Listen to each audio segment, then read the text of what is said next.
नहीं आता। चोट घाव पर लगी तो दुखाई काहे ना, चोट घाव पर लगी तो दुखाई काहे ना।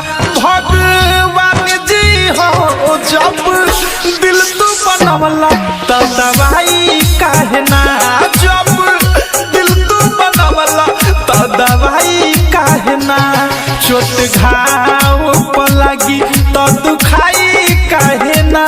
भगवान जी हो जब दिल तू बनवला तो दवाई काहे ना, जब दिल तू बनवला तो दवाई काहे ना।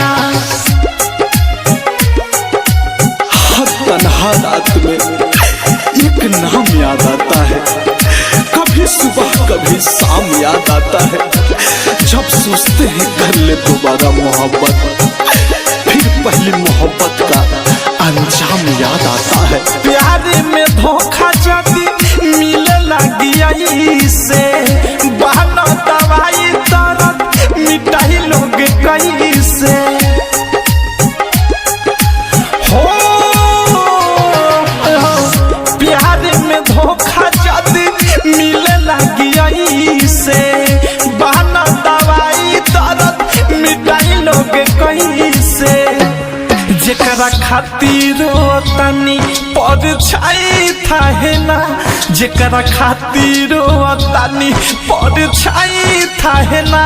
भगवान जी हो जब दिल तू बनवला तो दवाई काहे ना, जब दिल तू बनवला तो दवाई काहे ना।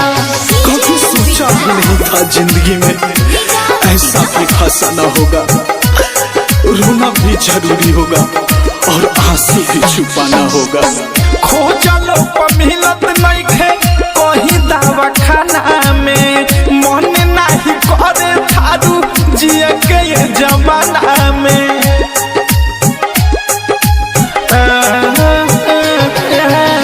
खोजलो पर मिलत नहीं खे कहीं दवा खाना में, मन नहीं करे थारू जिए के ये जमाना में।